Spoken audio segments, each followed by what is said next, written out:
Shalom, shalom, salutations à tous au nom de Yehoshua. Paix et grâce sur vos âmes de la part de Yehoshua Hamashiach, le témoin fidèle. Voilà, donc nous souhaitons partager l'évangile du Seigneur, partager un point qui fait débat dans la chrétienté. Ouais. Voilà, donc que le Seigneur soit béni. Nous sommes mercredi 16 juin 2025. Il est 1h50, heure de Paris. Que le nom du Seigneur soit béni. Alors je vais prier le Seigneur afin qu'il nous donne l'intelligence de pouvoir comprendre sa parole, de pouvoir aussi avoir l'humilité de regarder aux Écritures, parce que nous sommes établis sur le fondement des apôtres et des prophètes. Voilà. Père, notre Elohim, merci pour ta grâce, créateur du ciel et de la terre, maître de toutes choses. Béni sois-tu, toi le vivant, toi le béni. Seigneur, donne-moi l'intelligence, donne-moi l'intelligence de comprendre ta parole et de pouvoir la partager. Seigneur, tu es la parole, parce que la parole dit que tu es le Logos. Au commencement était la parole, le Logos. Et tu es toi-même cette parole qui nous a été révélée, comme les apôtres l'ont dit, qu'ils ont eu la grâce de toucher la parole vivante, parce que tu as vécu au milieu d'eux, plein de grâce. Et pour nous aujourd'hui, qui sommes arrivés à l'achèvement, à la fin de toutes choses, nous avons encore cette grâce-là de pouvoir, Seigneur, te toucher en esprit, te voir dans nos vies, au nom de Yehoshua. Parce que tu règnes à jamais et tu vis à jamais, Seigneur. Voilà. Donc voilà à peu près, mes amis, nous allons donc partager sur cette parole-là. Alors, vous savez que beaucoup de personnes, notamment parmi les prédicateurs, disent souvent aux frères et sœurs, disent souvent aux disciples du Seigneur que eux, prédicateurs, eux, pasteurs, sont des Lévites. Donc, ils disent ainsi afin que cela puisse... en gros, cela leur confère des droits. Des droits, par exemple, pour certains, pour pouvoir manger ce qu'ils appellent, ou encore prendre la dîme, par exemple, ou encore avoir les honneurs dus à leur rang, parce qu'ils sont, pour beaucoup de prédicateurs, donc lévites. Donc, il faut les honorer. Or, d'autres pasteurs aussi comprennent que, disent que, voilà, nous sommes l'Église, nous sommes un corps, que nous sommes unis en Yehoshua Hamashiach. Alors voilà. Frères et sœurs, depuis des années, depuis des siècles carrément, il y a souvent une confusion entre Israël et l'Église, la loi et la grâce.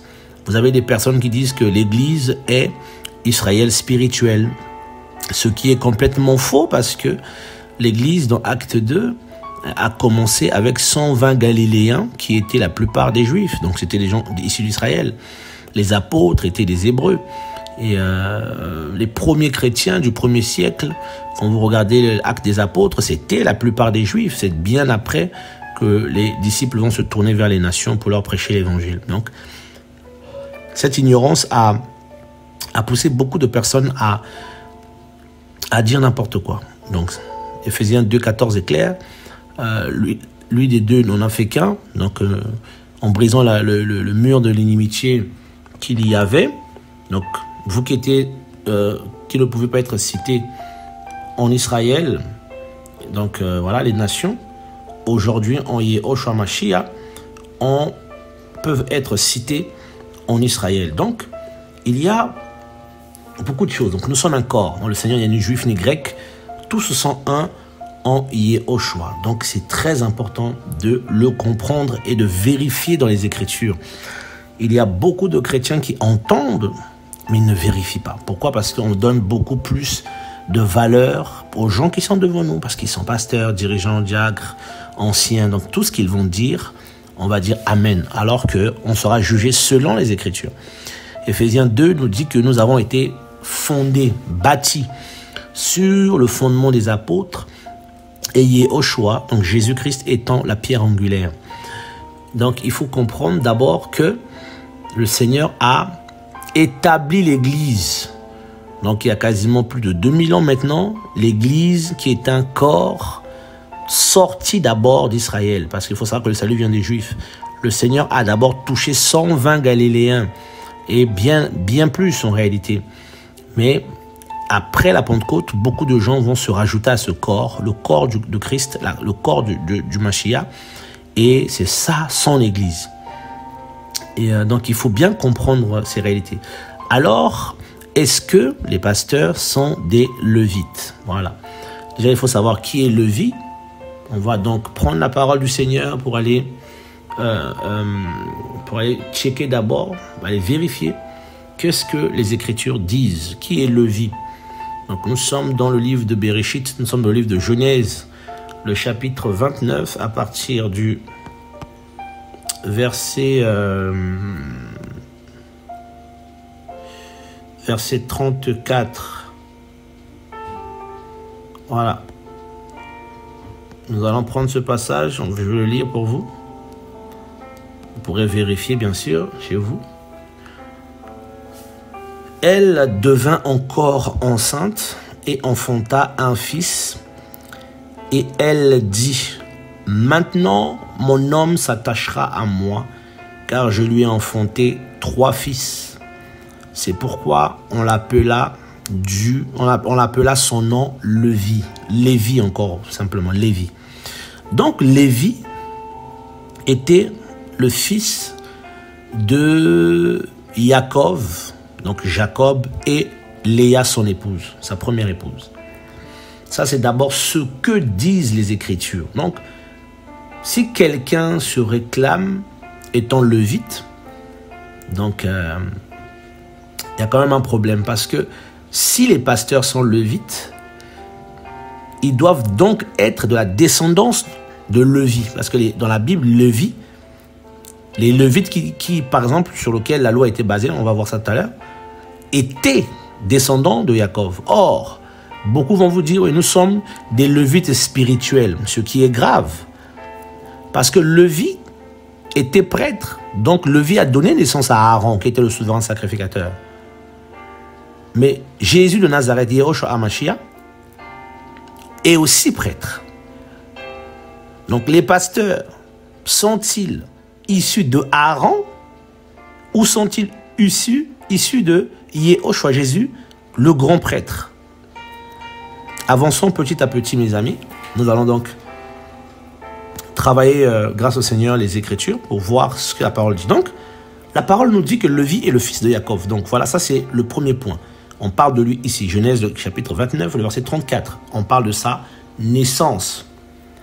Et ce Lévi, vous allez voir, avait des enfants. Donc nous sommes dans le même livre, Genèse 46. On nous parle du verset 11. Voilà.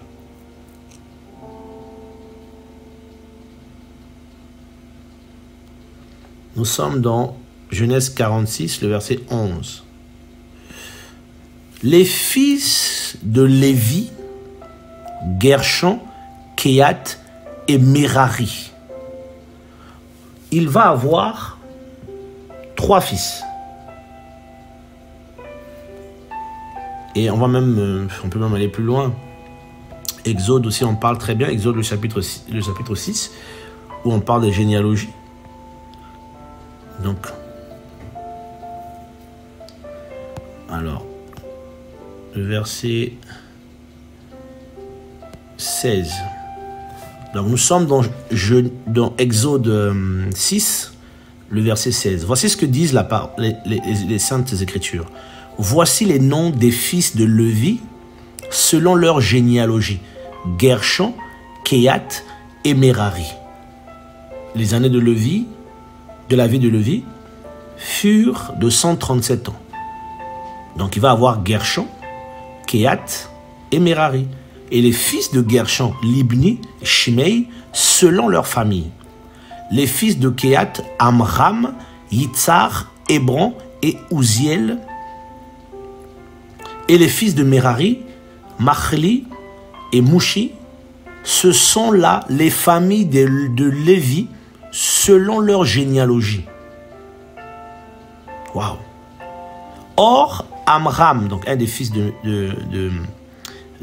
Kehat, qui avait pour grand-père Lévi, Amram, donc on parle d'Amram, vous allez comprendre pourquoi. Or, Amram prit Yokebed, sa tante, pour femme, qui lui enfanta Aaron et Moshe. Les années de la vie d'Amram furent de 137 ans.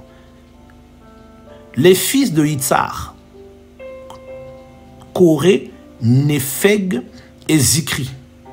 Les fils d'Ouziel, Mishaël, Élitsaphan et Sitri. Aaron prit pour femme Elisheba, fille d'Aminadab, sœur de Nachon, qui lui enfanta Nadab, Abihu, El-Hazar et Itamar. Et les fils de Coré, le fameux Coré, quand on parle de Coré, voilà. Les fils de Coré, Assir, Elkana, Abiasaph, ce sont là les familles de Corite. El-Hazar, fils d'Aaron, prit pour femme une des filles de Poutiel, qui lui enfanta Phiné. Ce sont là les chefs des pères des Lévites, selon leur famille. Ce sont eux, Moshe et Aaron, à qui Yahweh avait dit, faites sortir les fils d'Israël de la terre d'Égypte, selon leur armée. Ce sont eux qui parlèrent à Pharaon, roi d'Égypte, pour faire sortir les fils d'Israël d'Égypte, lui, Moshe avec Aaron. Donc, lorsque le Seigneur va faire sortir les enfants d'Israël de la terre d'esclavage en Égypte, il va se servir d'une des familles de Lévi, une des descendances de Lévi, de la famille, de la lignée d'Amram, voilà, de la lignée d'Amram, Amram, fils de Kehat, Kehat, fils de Lévi. Donc l'arrière-grand-père de Moïse. Donc il faut bien comprendre qui est cette famille-là. Vous voyez un peu? Parce que vous ne pouvez pas dire que oui, nous sommes des Lévites spirituels, ce qui n'a aucun sens. Parce que les Lévites n'étaient pas spirituels, c'était une famille terrestre. Et l'Église est aussi terrestre, parce que nous sommes des êtres humains. Donc on ne peut pas inventer ça, on ne peut pas dire oui, bon, nous on est des Lévites spirituels parce que c'est sinon, parce qu'on veut justifier quelque chose. Non, en disant ça, vous renversez la prêtrise royale, le sacerdoce royal. Et nous allons aller doucement, doucement, vous allez voir cette dualité entre les deux services. Donc il faut d'abord comprendre ça. Lévi, les familles de Lévites, et dans les familles de Lévites, vous avez, on va même prendre, voilà, Seigneur, merci pour ta grâce. Ah, Seigneur, merci pour ta parole. Nous allons prendre le livre de Nombres, parce que je suis en train de chercher un passage, juste pour parler un peu de la mission qui a été assignée, qui a incombé les Lévites, parce qu'il faut bien comprendre les choses. Qui est d'abord Lévite? Parce que beaucoup de chrétiens ne lisent plus la Bible, et beaucoup de pasteurs aussi ne comprennent pas les Écritures, ou d'autres peut-être sont malhonnêtes, je ne sais pas. Mais il faut dire la vérité aux enfants du Seigneur. Il ne faut pas dire des choses qui ne sont pas bibliques. On ne peut pas inventer des révélations. Nulle part dans la Bible, c'est écrit que les chrétiens qui sont appelés au service pastoral et aux 5 services de la parole sont des Lévites. Non, pour justifier une seule doctrine. Souvent par rapport à la dîme ou les honneurs. Non, ce n'est pas correct. Nous sommes dans le verset 49 du chapitre de Nombres. Tu ne dénombreras pas la tribu de Lévi, et tu ne lèveras pas leur tête au milieu des fils d'Israël, mais tu donneras aux Lévites la charge du tabernacle du témoignage, et de tous ses ustensiles, et de tout ce qui lui appartient. Ils porteront le tabernacle et tous ses ustensiles. Ils y serviront et camperont autour du tabernacle. Quand le tabernacle partira, les Lévites le démonteront, et quand le tabernacle campera, les Lévites le dresseront. Voyez un peu? Voici ici la charge qui a été donnée aux enfants d'Israël, notamment, enfin, aux Lévites du moins, pardonnez-moi. Donc les Lévites avaient une mission, c'était le tabernacle. Donc c'était des portiers, ils démontaient le tabernacle, ils dressaient le tabernacle, ils le montaient. Et tout ce qui concernait le tabernacle, donc Le tabernacle, c'est eux qui géraient. Or, nous savons tous que le tabernacle aujourd'hui, c'est l'église. Ce n'est plus les bâtiments, ce sont les hommes. Maintenant, si vous êtes lévite, vous montez qui, vous descendez qui? Mais bon, c'est pas encore le... Avançons. Nous sommes dans Nombre, le chapitre 3. Seigneur, merci de nous aider. C'est important de bien comprendre la parole afin de ne pas faire dire n'importe quoi. Nous sommes dans Nombre, le chapitre 3, à partir du verset 1er. Fais approcher la tribu de Lévi et fais-la tenir debout devant Aaron, le prêtre, afin qu'elle le serve. Afin qu'elle le serve. Donc la tribu des Lévi, parmi les Lévites, tout à l'heure on a vu les chefs des maisons. Donc il y avait dans la tribu de Lévi, dans la famille de Kehat, dans la famille de Amram, a été choisi Moïse et Aaron. D'accord? Moïse comme prophète porte-parole de Yahweh et Aaron comme prêtre. Et le Seigneur va lui donner toute la maison de son grand-père, de son arrière-grand-père. Donc Lévi, tous ses frères, ses cousins, tout ce que vous voulez, vont le servir lui. Et c'est écrit ici. Donc si quelqu'un dit en tant que chrétien que c'est un lévite parce qu'il est pasteur, maintenant où est son Aaron? Ou bien du moins où est Aaron? Parce que tous les lévites de la terre d'Israël avaient pour chef Aaron. Donc vu que nous ne sommes pas dans une vision papale, vous allez voir que beaucoup vont avoir du mal à expliquer ça. Voilà. Fais approcher la tribu de Lévi et fais-la tenir debout devant Aaron, le prêtre, afin qu'elle le serve. Elle gardera son obligation envers lui.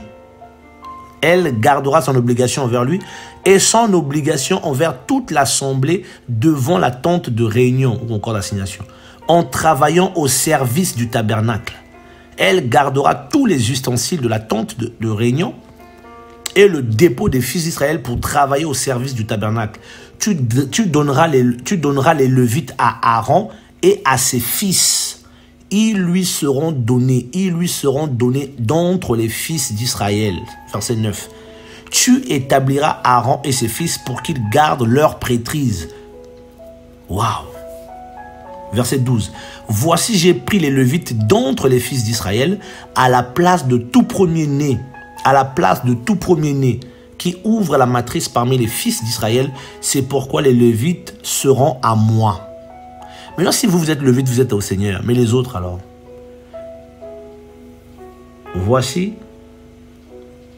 ici une parole claire. Voilà. Et le verset 45, qui explicite encore bien les choses, dit ceci. Seigneur, merci. Prends les Lévites à la place de tous les premiers-nés parmi les fils d'Israël et les bêtes des Lévites à la place de leurs bêtes. Les Lévites seront à moi, je suis Yahweh. Donc, les Lévites étaient une propriété du Seigneur. Et vous pouvez continuer plus bas jusqu'au verset 51 pour comprendre un peu mieux cette parole. Et à cause du service que les Lévites faisaient, du tabernacle, parce que c'était ça leur travail. Ils n'avaient pas certaines prérogatives. On dit que les Lévites n'avaient pas de terre, ils n'avaient pas de champs. Mais en réalité, ils en avaient parce qu'ils avaient des terres, des villes qui leur étaient données. Ils avaient même des champs qui leur étaient donnés. Waouh!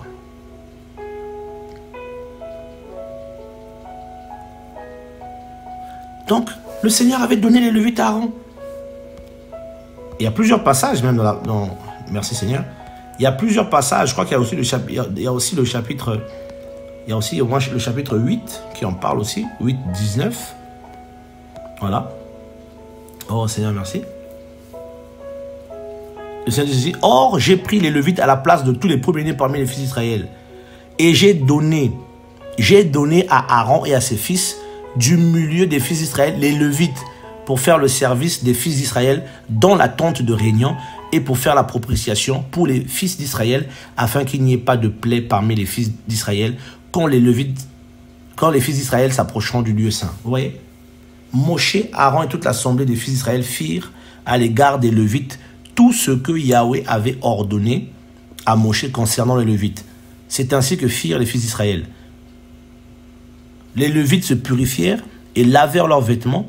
Aaron les remua, ça et là, en offrande agitée devant Yahweh. Et Aaron fit la propitiation pour eux, afin de les purifier. Donc, les fils d'Israël, mes amis, étaient des gens qui étaient consacrés au Seigneur pour faire le service dans le temple.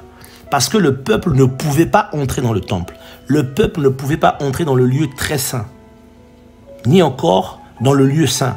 Donc, eux ont été choisis, les prêtres, fils d'Aaron, d'y rentrer pour faire le service. Et les Lévites ont été choisis pour faire le service de tout ce que la Torah de Moïse recommandait, la loi recommandait. Tuer les animaux, enseigner, faire les médecins. C'est eux qui faisaient tout ça. Parce que Israël c'était un pays, un royaume. Donc, ils avaient besoin de fonctionner comme un royaume, par exemple. Vous voyez? Donc, c'est important de bien comprendre ces réalités-là pour ne pas faire dire n'importe quoi. Et vous regarderez souvent que le Seigneur va choisir une tribu. Donc, les Lévites, déjà pour sortir le peuple d'Israël. Mais le but du Seigneur, c'était pas forcément qu'ils soient des prêtres. C'était pas forcément qu'ils soient des prêtres.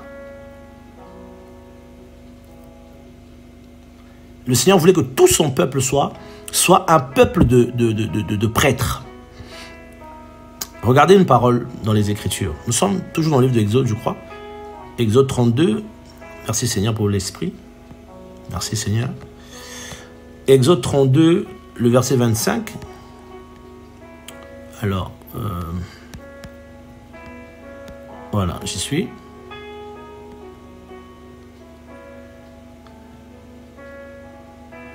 Donc nous sommes ici dans la palabre qu'il y avait entre Israël et Moïse quand il redescend sur la montagne.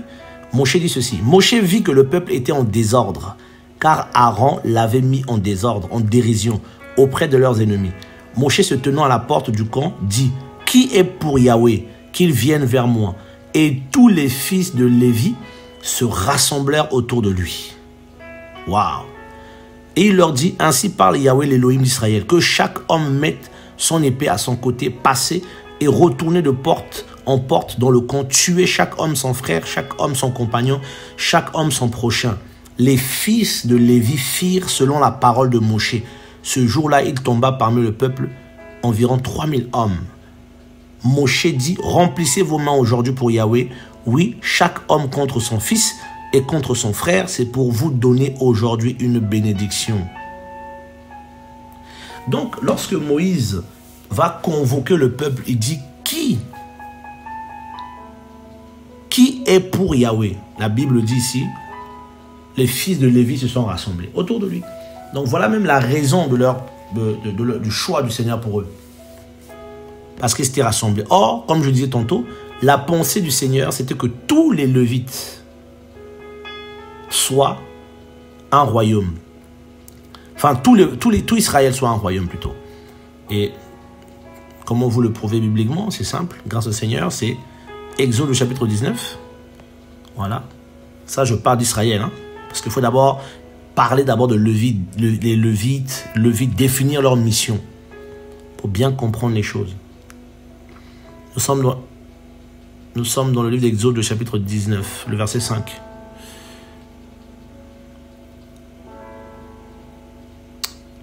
Voilà. Voici ce que dit Yahweh. Maintenant, si vous obéissez à ma voix, et si vous gardez mon alliance, vous deviendrez ma propriété parmi tous les peuples, car toute la terre est à moi. Vous deviendrez pour moi un royaume de prêtres et une nation sainte. Voilà les paroles que tu diras aux fils d'Israël. Donc vous voyez que le Seigneur, dès le début, voulait faire de toute la nation d'Israël des prêtres et une nation sainte. Et c'est ce qui est arrivé à l'Église. Il a fait de nous des rois et des prêtres. C'était ça sa pensée. Mais à cause du péché d'Exode 32, à cause de la rébellion, à cause de l'idolâtrie du peuple, Yahweh va alors arracher ça.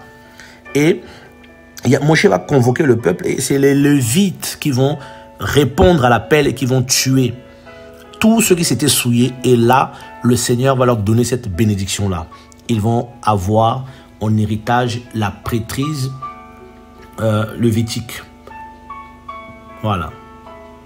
Aaron était le grand souverain prêtre, mais les enfants d'Israël étaient ses Lévites. Donc le Seigneur, parce qu'il avait appelé les Lévites à le servir, il leur en même temps a donné, par exemple pour les rémunérer, pour qu'ils mangent, il va leur donner des terres et il va aussi leur donner ce qu'en Israël on appelait la dîme. Voilà. Je vais vous lire ce passage pour que vous ayez aussi, que chacun soit. Voilà. Vous pourrez vérifier, ceux qui aiment la parole du Seigneur, pour que les gens comprennent bien la parole, parce que c'est la parole qui sauve, c'est pas quelqu'un. Voilà, voici ce que dit la parole. Voici ce que disent les Écritures. Donc nous sommes dans Nombre, le chapitre 18, le verset 6.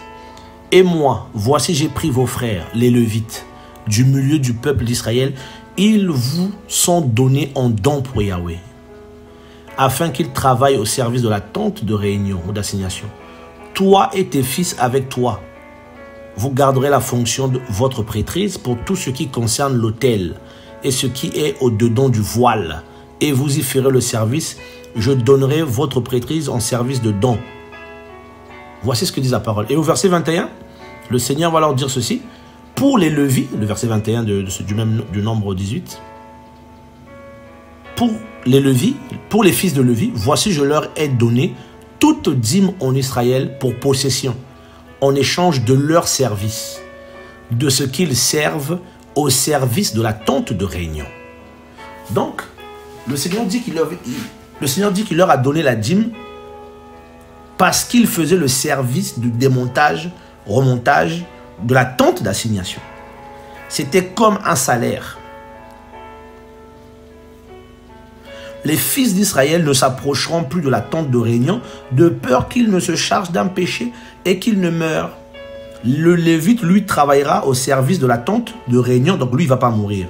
Et eux, ils porteront leur iniquité. Donc le Lévite portera l'iniquité du peuple qui ne peut pas s'approcher de la tente de la réunion ou de l'assignation, mais le Lévite, lui, va s'approcher pour faire le travail, pour les sacrifices. Donc on lui donne les dîmes. Mais aujourd'hui, les pasteurs, ils ne portent pas nos péchés, ils ne portent pas vos péchés, et ils ne font pas le service à la tente d'assignation. Parce qu'il n'y a plus de tente d'assignation, elle a été renversée. Une route nouvelle nous a été tracée d'après Hébreux 10, 20. La route, là, le voile a été déchiré, donc il y a une route nouvelle. Le verset 23, lisez bien. Ils ne posséderont pas d'héritage parmi les fils d'Israël, car je donne comme possession aux Lévites les dîmes, afin que les fils d'Israël présenteront à Yahweh en offrande élevée. C'est pourquoi je dis d'eux qu'ils n'auront pas d'héritage parmi les fils d'Israël. Mais si vous vérifiez bien, voilà. Donc c'était comme leur salaire. Et vous voyez que la loi de Moïse avait pour socle, les Lévites étaient, je vais prendre un passage clair pour ne pas vous faire dire n'importe quoi. Nous sommes dans Hébreux le chapitre 7. Oh Seigneur de gloire, merci pour l'esprit. Voilà, je cherche le passage, Hébreux 7. Merci Seigneur. Le verset 11 d'abord. Voilà. Écoutez bien ce que disent les Écritures. En effet, si donc la perfection avait été par le moyen de la prêtrise lévitique, car c'est sur elle que repose la Torah donnée au peuple. Donc la loi qui a été donnée au peuple repose sur le service lévitique. Quel besoin y aurait-il encore qui se lève un autre prêtre selon l'ordre de Malchisédek qui ne soit pas nommé selon l'ordre d'Aaron? Donc, si quelqu'un dit, parce qu'il est prédicateur, il est de la race d'Aaron, il dit n'importe quoi, il faut qu'il soit juif. Car, le verset 12, car la prêtrise étant changée, le changement de la Torah aussi devient une nécessité.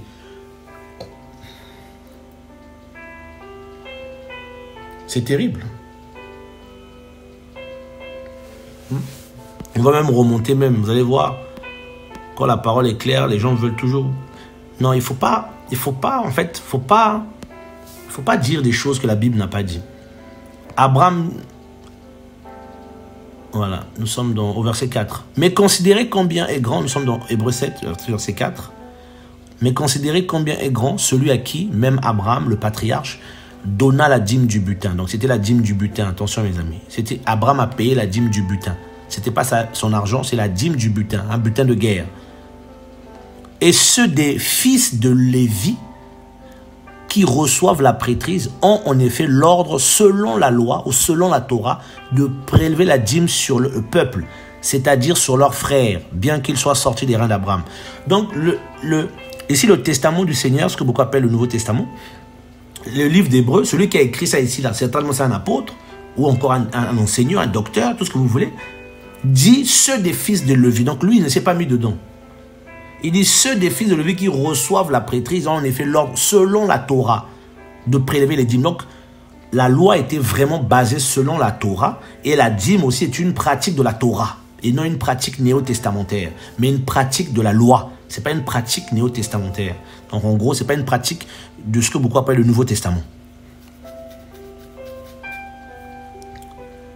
Vous voyez un peu? C'est clair. Lévi, leurs frères. Donc les frères de Lévi, c'est qui? C'est les Hébreux. Maintenant aujourd'hui, allez trouver les Lévites, vous allez voir. Et au verset 8. Ici, ce sont en effet des humains mortels qui prennent les dîmes. Mais là, c'est celui qui les rendu témoignage qu'il est vivant. Et pour ainsi dire, Lévi même qui prend les dîmes a payé les dîmes à travers Abraham. Donc c'est Lévi qui prend les dîmes.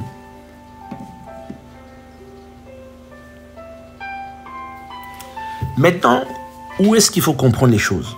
On a déjà, grâce au Seigneur, par les Écritures, établi que si tu es un Lévite, tu dois être absolument descendant de Jacob. Il n'y a pas de Lévite spirituel, ça n'existe pas. Ici, l'auteur aux Épîtres aux Hébreux nous parle de cela. Il n'a pas dit Lévite spirituel, nous les Lévites spirituels. Il n'a pas dit ça. Il est clair ici que Yehoshua, de Nazareth, nous sommes... Waouh, la parole du Seigneur est magnifique. Le verset 10.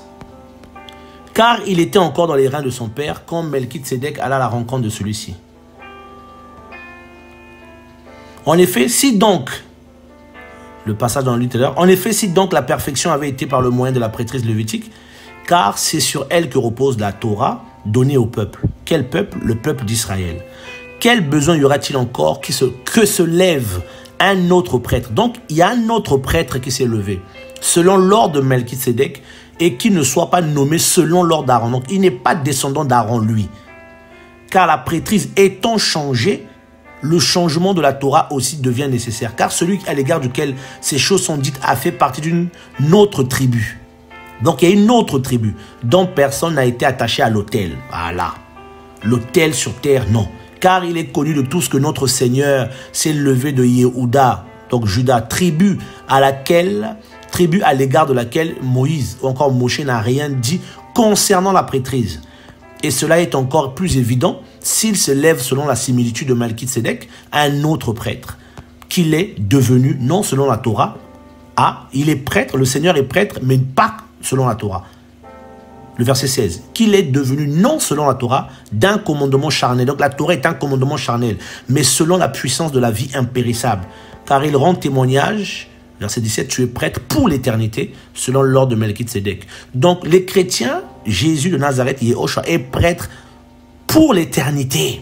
Et il n'est pas de la tribu de Lévi, il n'est pas lévite, mais il est sorti de Yehuda. Et il est prêtre selon l'ordre de Melchisédek, d'où la loi n'a pas donné les références du culte. D'accord? Donc, la loi de la grâce divine, c'est Yehoshua, le souverain sacrificateur nouveau.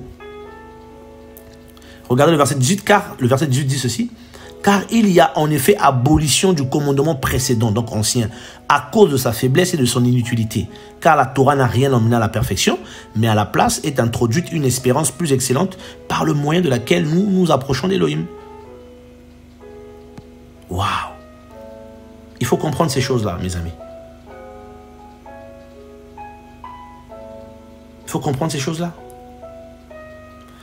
Donc, vu que notre souverain sacrificateur, c'est le Seigneur, et regardez Hébreux 8, or, la chose principale de notre discours, c'est que nous avons un tel grand prêtre qui est assis à la droite du trône de la majesté dans les cieux, le ministre du sanctuaire et du véritable tabernacle. Donc, il y a un autre tabernacle, un véritable tabernacle, celui qui a été dressé par le Seigneur et non pas par un être humain.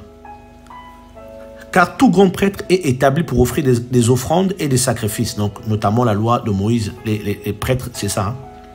Les sacrifices et les offrandes. D'où il est nécessaire que celui-ci ait aussi quelque chose à présenter. Car s'il était sur terre, il ne serait même pas prêtre, puisqu'il y a des prêtres qui offrent en effet des offrandes selon la Torah.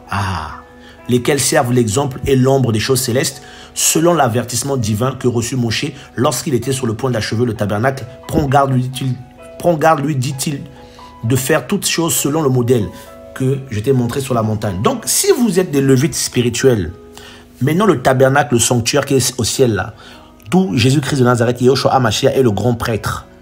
Et lui, il est de la tribu de Yehuda. Donc, vous n'êtes pas invité à ce sacerdoce-là, vu que vous êtes selon Lévi. Lévite spirituel, ça ne veut rien dire. Ça ne veut absolument rien dire. Ça ne veut absolument rien dire.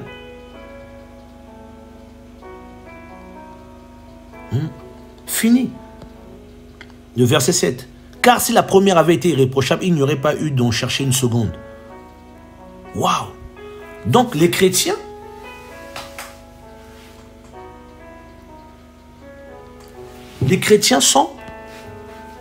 ont un tabernacle nouveau qui est dans le ciel.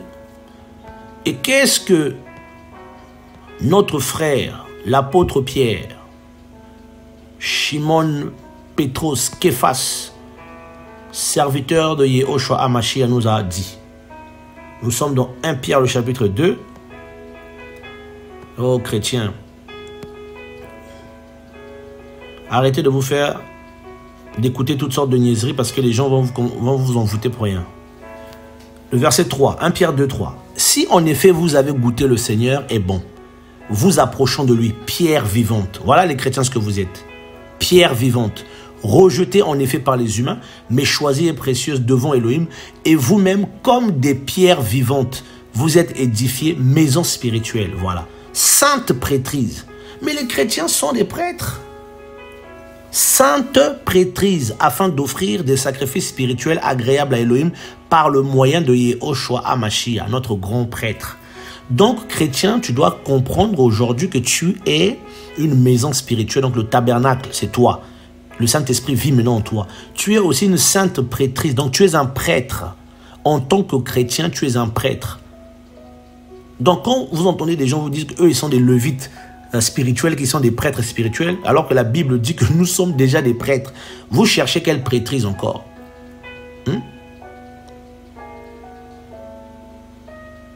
Quelle prêtrise vous cherchez? Quelle prêtrise? Quelle prêtrise vous cherchez? Verset 9. Mais vous, vous êtes une race élue, une prêtrise royale. Waouh!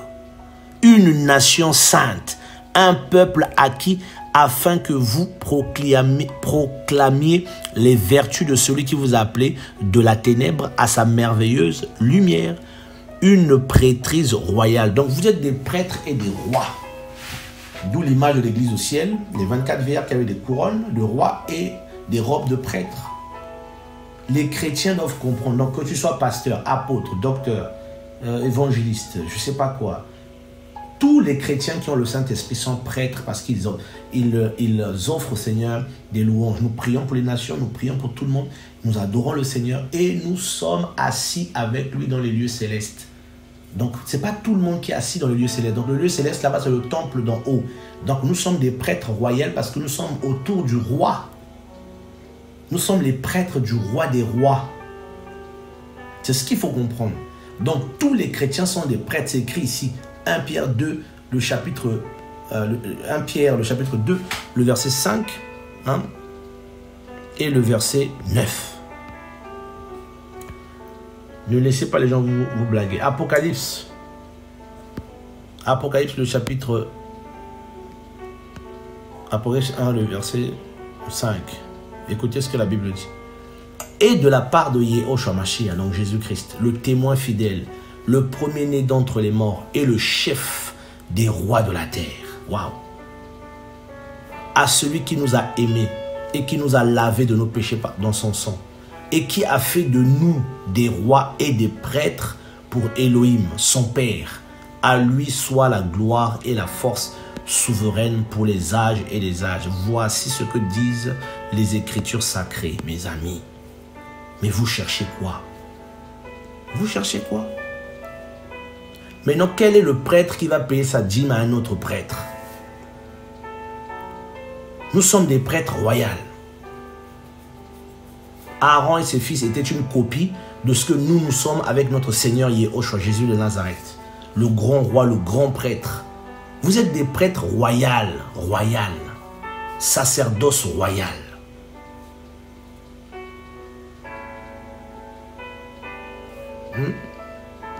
Apocalypse 5, 10.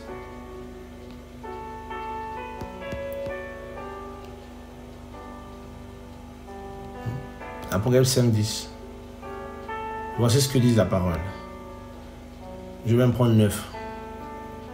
Et il chante un cantique nouveau en disant: tu es digne de prendre le livre et d'en ouvrir les sceaux, parce que tu as été tué, donc le sacrifice, et tu nous as achetés pour Elohim par ton sang, de toute tribu, de toute langue, de tout peuple et de toute nation, et tu as fait de nous des rois et des prêtres pour Elohim, pour notre Elohim, et nous régnerons sur la terre.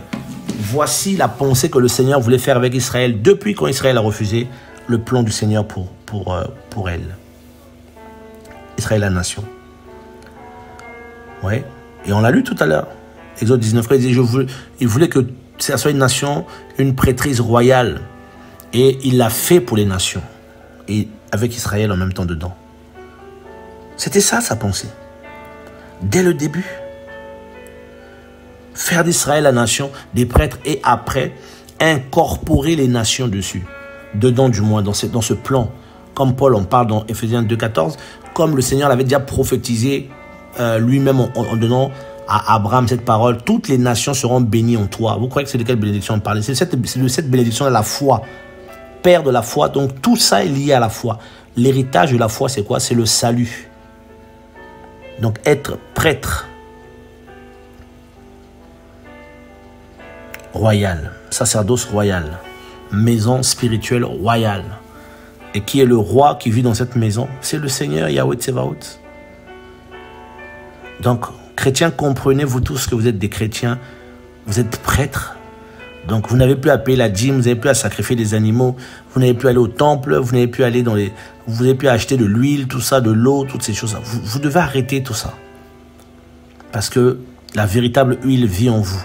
Le véritable prêtre vit en vous. Le lion de la tribu de Yehuda vit en vous. Vous êtes les serviteurs et les fils et les prêtres du roi qui est sorti de la tribu de Juda. Vous ne pouvez pas vous réclamer d'être des Lévites. Voilà ce que dit la parole là-dessus. Donc, aucun pasteur, aucun apôtre, prophète, docteur est lévite. Et toi, tu es le peuple. Mais non. Le peuple, vous êtes les fils d'Elohim. Vous êtes les enfants du Créateur. Vous avez plus de valeur que les serviteurs. Et même les serviteurs, là, sont enfants du Seigneur. On met plus l'accent sur les... Je suis un serviteur du Seigneur, mais on est d'abord ses enfants. On est d'abord les fils et les filles du roi. C'est ce qui a plus de valeur. Or, le serviteur ne demeure pas dans la maison, mais le fils ou la fille, elle demeure dans la maison. Paix et grâce sur vos âmes. Que le Seigneur vous donne l'intelligence pour comprendre la parole du Seigneur. Au nom de Yehoshua, Jésus, notre merveilleux sauveur. Et que la paix du Seigneur demeure dans vos cœurs, dans vos maisons, dans vos foyers, dans la vie de vos enfants. Et que le Seigneur nous prépare à son grand retour qui est en train de se dessiner de plus en plus et grandiosement. Seigneur, garde ton peuple. Paix et grâce à l'Assemblée d'Elohim.